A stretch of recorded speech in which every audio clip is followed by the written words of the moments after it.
ನಾನು ಒಂದ್ಸರಿ ಒಂದು ಮಗುಗೆ ಫೋನ್ ಮಾಡಿದೆ, ನಮ್ಮ ಫ್ರೆಂಡಿಗೆ ಬೇಕಾಗಿತ್ತು. ಏನಮ್ಮ ನಿಮ್ಮ ತಂದೆ ಇದ್ದಾರಾ?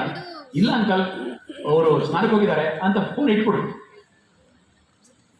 ಅದೇ ಮತ್ತೊಂದು ದಿವಸ ಫೋನ್ ಮಾಡಿದಾಗ ಅವ್ರು ಇನ್ನೊಂದು ಮಗಳು ಫೋನ್ ತಗೊಂಡು, ಏನು ಅಂಕಲ್ ನಿಮ್ಮ ತಂದೆ ಇದ್ದಾರಮ್ಮ? ಅಂಕಲ್ ಎಲ್ಲೋ ಹೋಗಿದ್ದಾರೆ ಅಂತಂದ್ರು. ಸರಿ ಅಮ್ಮ. ಅಂಕಲ್ ನಾ ಏನಾದ್ರು ಹೇಳಬೇಕಾ ಅವರಿಗೆ? ನೀವ್ಯಾರು ಅಂಕಲ್ ಹೇಳಿ ಅಂತಂದು. ನನಗೆ ಖುಷಿ ಆಯ್ತು, ಏನೋ ಹೇಳಬೇಕಾ. ಹಾಗಾದರೆ ಅಂಕಲ್ ನಾನು ಫೋನ್ ಮಾಡಿಸ್ತೀನಿ ಅಂಕಲ್ ಅಂದರೆ ಇದು ಎಷ್ಟು 10 ಸೆಕೆಂಡ್ ಇಲ್ಲ. ಆದರೆ ಶಬ್ದ ಇದೆಯಲ್ಲ, ನಮ್ಮ ಸಂವಹನ ಇದೆಯಲ್ಲ, ಅದು ಒಳ್ಳೆಯ ಸಂವಹನ. ಆ ಸಂವಹನ ಹೇಗಿರ್ಬೇಕಾಗುತ್ತೆ? ಪರಸ್ಪರ ಅರ್ಥ ಮಾಡ್ಕೊಳ್ಬೇಕು. ಅರ್ಥ ಗೋಚರಾಗಿಬಿಟ್ರೆ ಯಾರಿಗೂ ಅರ್ಥ ಆಗಲ್ಲ. ಈಗ ಸಾಹೇಬರು ಮಾತಾಡಿದರು, ಮಾನ್ಯ ಉಚ್ಚ ನ್ಯಾಯಾಧೀಶರು ಮಾತಾಡಿದರು, ಎಲ್ಲರೂ ಎಷ್ಟು ಕರೆಕ್ಟಾಗಿ ಹೇಳಿದರು, ನಮಗೆ ಖುಷಿ ಆಯಿತು.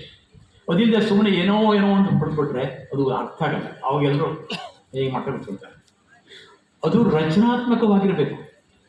ನಾವು ಏನು ಮಾತಾಡ್ತೀವಿ ಅದರಲ್ಲಿ ರಚನೆ ಅಂದರೆ ಗೊತ್ತಾಗಬೇಕು, ಅರ್ಥ. ಈ ಹೇಳ್ತಾರಲ್ಲ, ನುಡಿದರೆ ಮುತ್ತಿನ ಹಾರದಂತಿರಬೇಕು, ನುಡಿದರೆ ಮಾಣಿಕ್ಯದ ದೀಪ್ತಿ ಅಂತಿರಬೇಕು, ನುಡಿದರೆ ಸ್ಫಟಿಕದ ಸಲಾಕೆ ಅಂತಿರಬೇಕು, ನುಡಿದರೆ ಶಿವಮೆಚ್ಚಿ ಹೌದೌದಿರಬೇಕು. ಆ ರೀತಿಯಲ್ಲಿ ನಾವು ಏನು ಮಾತಾಡ್ತೇವೆ ಅದು ಸಮಾಧಾನದಿಂದ ಮೆದು ಮಾತನಾಡಿ ಮಾಡಬೇಕು. ನಿಮಗೆ ಒಂದು ಸಣ್ಣ ಉದಾಹರಣೆ ಹೇಳ್ತೀನಿ. ಇದು ತಪ್ಪು ತಿಳ್ಕೊಬೇಡಿ, ಇಲ್ಲಿ ನ್ಯಾಯಾಧೀಶಗಳಿದ್ದಾರೆ, ಆದರೂ ಒಂದು ಜನರಿಗೆ ಗೊತ್ತಾಗ್ತದೆ, ಆಶಾಕಾರರಿಗೆ ಹೀಗೆಲ್ಲ ಗೊತ್ತಾಗ್ತದೆ. ಏನಂದರೆ, ನನ್ನ ಫ್ರೆಂಡ್ ಒಬ್ಬರಿತ್ತು, ನಾನು ಅವ್ರ ಮನೆಗೆ ಹೋಗಿದ್ದೆ. ಶ್ರೀಧರ್ ಬರ್ರಿ ಅಂತ. ಅವ್ರಿಗೆ 2 ಗಂಡು ಮಕ್ಕಳು. ಆ ಮಗ ಸ್ಕೂಲಿಂದ ಬಂದ. ಇದು ನಾನು ತಪ್ಪು ತಿಳ್ಕೊಬೇಡಿ, ಡಾಕ್ಟ್ರ್ ಇಂದ ಥರ ಮಾತಾಡ್ತಾರಂತ ಶಬ್ದ ಉಪಯೋಗ ಹಾಗಂತೇವೆ, ನಿಜವಾಗಿ ಬಂದ್ಬಿಡಿ. ಏನೋ ಬೋಳಿ ಮಗನೇ ಎಷ್ಟೊತ್ತಾಯ್ತು ಬಂದು? ಬೋಳಿ ಮನೆ ಅಲ್ಲಿ ಕ್ಲಾಸ್ ಇತ್ತು ಅಂತ ನಾನು ಹೇಳಿದೆ. ಏನ್ರಿ ಗೌಡ್ರೆ ಹೀಗೆ ಮಾತಾಡ್ತಿರಲ್ರಿ? ಅಯ್ಯೋ, ಈ ಬೋಳಿ ಮಕ್ಕಳು ಹಿಂಗೆ ಸರ್. ಅಂದರೆ ನಾವು ಮನೆಯಲ್ಲಿ ಈ ಸಂವಾದ ಇದೆಯಲ್ಲ, ಮನೆಯಲ್ಲಿ ಹೇಗೆ ಮಾತಾಡ್ತೇವೆ, ಎಷ್ಟು ಮೃದುವಾಗಿ ಮಾತಾಡ್ತೇವೆ, ನಾವು ಎಷ್ಟು ಆಲಿಸ್ತೇವೆ ಮಕ್ಕಳನ್ನು, ಇದೆಲ್ಲೂ ಬಹಳ ಅವರಿಗೆ ಅವನು ಫೇಲ್ ಆದ ಅಥವಾ ಕಡಿಮೆ ಮಾಡಿಸ್ಕೊಂಡ, ಅವನಿಗೆ ಅಡ್ಡಿಲ್ಲಪ್ಪ, ತೊಂದರೆ ಇಲ್ಲ, ಹೆದರ್ಕೋಬೇಡ ನೀವು ಅಂತ ಹೇಳಿಬಿಟ್ಟು ಆ ಬೆಂಬಲ ವ್ಯಕ್ತಪಡಿಸ್ತೀವಲ್ಲ, ಅದು ಮುಖ್ಯ. ಅದೇ ರೀತಿ ಅದು ಸರಿ ಅರ್ಥ ಆಗಿರಬೇಕು.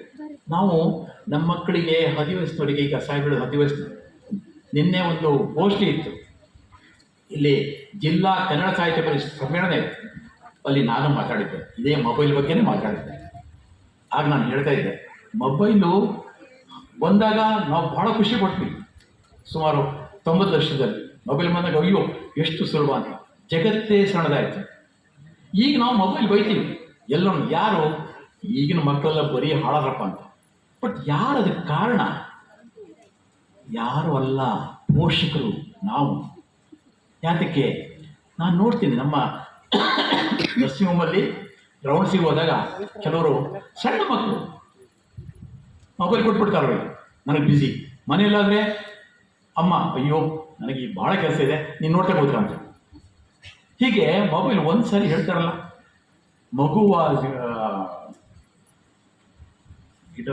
ಗಿಡವಾದಾಗ ಬಗ್ಗದು ಮರವಾದಾಗ ಬಗ್ಗಿದೆ ಅಂತ. ಇದನ್ನು ಕೊಟ್ಟು ಕಲಿಸಿ ಮಕ್ಕಳಿಗೆ, ಆಮೇಲೆ ನೀನು ಉಪಯೋಗಿಸ್ಬೇಡ ಅಂತಂದರೆ ಬಿಡ್ತಾರ ಮಕ್ಕಳು?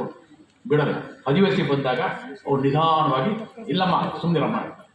ಸೊ ಇದು ಬಹಳ ಮುಖ್ಯವಾಗಿದೆ. ಅದಕ್ಕೆ ನಾನು ಹೇಳಿದೆ, ಅದಕ್ಕಿಂತ ಮೊದಲು ಏನು ಮಾಡಬೇಕು ಅಂತಂದರೆ, ನೀವು ಮಕ್ಕಳಿಗೆ ಮೊಬೈಲ್ ಕೊಡಬಾರ್ದಿಲ್ಲ. ಯಾಕೆಂದ್ರೆ ಮಕ್ಕಳು ಈಗ ನಮ್ಮ ಕೋವಿಡ್ ಸಮಯದಲ್ಲಿ ಮೊಬೈಲು ಎಷ್ಟೊಂದು ವರ ಸ್ಟೂಡೆಂಟ್ಸಿಗೆ. ಆದರೆ ತಪ್ಪು ಮಾಡಿದಂದರೆ ಆ ಮೊಬೈಲ್ ಏನೇನು ಇರ್ತದೆ, ಬೇಕಾದಷ್ಟು ಫೀಚರ್ಸ್ ಇರ್ತದೆ, ಪ್ರತಿಯೊಂದರಲ್ಲೂ ಒಳ್ಳೇದು ಕೆಟ್ಟದ್ದು ಇರ್ತದೆ, ಪ್ರತಿಯೊಬ್ಬರಲ್ಲೂ ಇರ್ತದೆ. ಸೊ ಯಾವುದು ಒಳ್ಳೆಯದು ಅಂತ ಆ ಮಗುವಿಗೆ ತಿಳಿಸಿ ಹೇಳಿ, ಇದನ್ನು ಮಾಡಬಾರ್ದೇನೋ, ಇದು ಮಾತ್ರ ನೋಡಬೇಕು, ಇದು ಉಪಯೋಗಿಸಬಾರ್ದು, ಇದು ಕೆಟ್ಟದ್ದು ಅಂತ ಹೇಳಿದೆಯಲ್ಲ ಗೈಡೆನ್ಸ್, ಅದು ಸಕಾರಾತ್ಮಕವಾದ ಮಾರ್ಗದರ್ಶನ. ಅದನ್ನು ಮಾಡಿದಾಗ ಮಕ್ಕಳು ನಿಜವಾಗೂ ಮೊಬೈಲಿಗೆ ಶರಣಾಗಲ್ಲ. ಎರಡನೇದು, ನಮ್ಮಲ್ಲಿ ಈ ಮಕ್ಕಳು ಈಗೆಲ್ಲ ಓದು, ಅಂಕ, ಪರೀಕ್ಷೆ ಇದರಲ್ಲೇ ಕಳೆದಿದೆ. ಇದು ಸಹಜವಾಗಿದೆ. ಆದರೆ ಅದ್ರ ಜೊತೆಗೆ ಮಕ್ಕಳಲ್ಲಿ ಹವ್ಯಾಸ ಬೆಳೆಸಬೇಕು. ಇದೆಲ್ಲ ನಾನು ಹೇಳ್ತಾ ಇರೋದು ಪೂರಕವಾದದ್ದು. ಹವ್ಯಾಸದೇನು?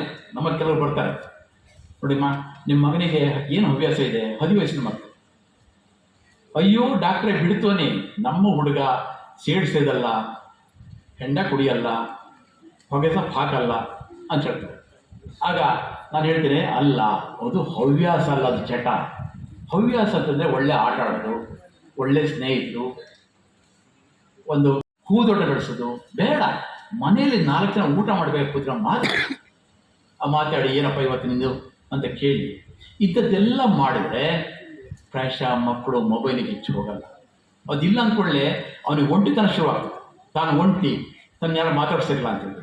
ಸೊ ಆಗೇನು ಮಾಡ್ತಂದರೆ ಇದು ಮೊಬೈಲ್ ಬೆಸ್ಟ್ ಅಂತ. ಸೊ ಈ ರೀತಿಯಲ್ಲಿ ಸಕಾರಾತ್ಮಕ ಅದು ಒಂದಾಯಿತು. ಆಮೇಲೆ ಪರಿಣಾಮಕಾರಿಯಾಗಿರಬೇಕು, ಸಕಾರಾತ್ಮಕ ಭಾವನೆ, ಸಂತೋಷ, ಪ್ರೀತಿ ಇದ್ದಲ್ಲಿ ಇರಬೇಕು.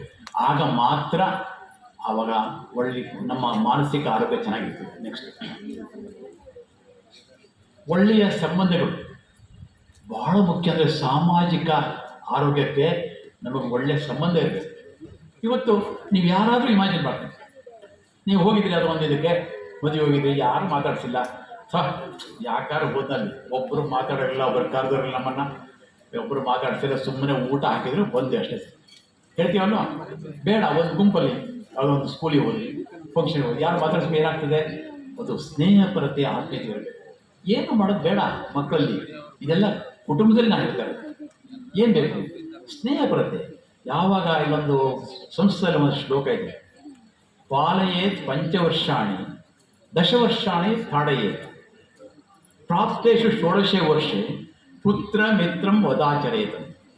ಮೊದಲು 5 ವರ್ಷ ಮಗುವನ್ನು ಪಾಲನೆ ಮಾಡಿ, ನಂತರ 10 ವರ್ಷದವರೆಗೆ ಶಿಸ್ತನ್ನು ಕಲಿಸಿ. ಶಿಸ್ತು ಹೊಡ್ತಲ್ಲ, ನಿನ್ನೊಬ್ರು ಹೇಳ್ತಿದ್ರು ಶಿಕ್ಷೆ ಕೊಡಬೇಕು. ಶಿಕ್ಷೆ ಅಲ್ಲ, ಶಿಕ್ಷೆ ಯಾವಾಗಲೂ ನಕಾರಾತ್ಮಕ ಭಾವನೆ ಉಂಟು ಮಾಡ್ತಾರೆ ಮಕ್ಕಳಲ್ಲಿ. ಅದೇ ಶಿಸ್ತು ಸಕಾರಾತ್ಮಕವಾಗಿ, ಧನಾತ್ಮಕವಾಗಿ ಇರ್ತದೆ. ಸೊ ಹಾಗಾಗಿ ಅದನ್ನು ಕಲಿಸಿ. ಆ ರೀತಿ ಮಾಡಿದಾಗ ಮಕ್ಕಳಿಗೆ ಹೆಚ್ಚಿದಾಗ್ತದೆ, ನಿಮ್ಮಲ್ಲಿ ಗೌರವ ಬರ್ತದೆ, ನಂಬಿಕೆ ಉಳಿತದೆ. ಅದೇ ರೀತಿ ನೀವು ಶ್ಲಾಘನೆ ಮಾಡಬೇಕು.